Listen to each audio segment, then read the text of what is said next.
West Indies के खिलाफ दूसरे टेस्ट मैच में कप्तान बाबर आजम और फवाद आलम ने 16 साल पुराना रिकॉर्ड तोड़ डाला। कप्तान बाबर आजम और फवाद आलम ने 150 से ज़्यादा रन की शिराकतदारी करके ये 16 साल का पुराना रिकॉर्ड तोड़ डाला।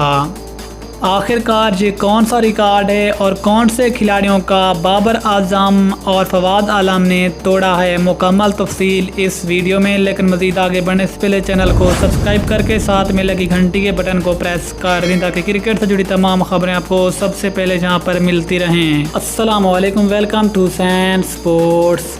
आपको तफसील से आगाह करते चलें कि वेस्ट इंडीज़ के खिलाफ दूसरे टेस्ट मैच के पहले दिन कप्तान बाबर आजम और फवाद आलम ने 16 साल का पुराना रिकॉर्ड तोड़ डाला।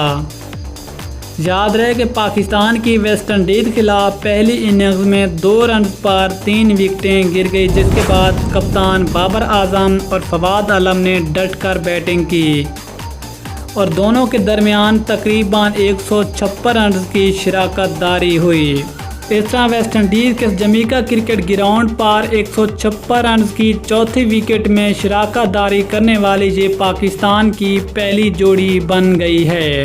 इससे पहले ये वाले रिकॉर्ड पाकिस्तान के साबिक़ कप्तान यूनिस खान और आसिम कमाल का था, जिन्हें 2005 में 117 रन जोड़े थे चौथी विकेट में। ये था बाबर आजम और फवाद आलम का बड़ा रिकॉर्ड जो कि हमने आप तक शेयर किया। मिलते हैं किसी और ज़बरदस्त न्यूज़ के साथ, तब तक के लिए अल्लाह हाफिज़। पाकिस्तान जिंदा।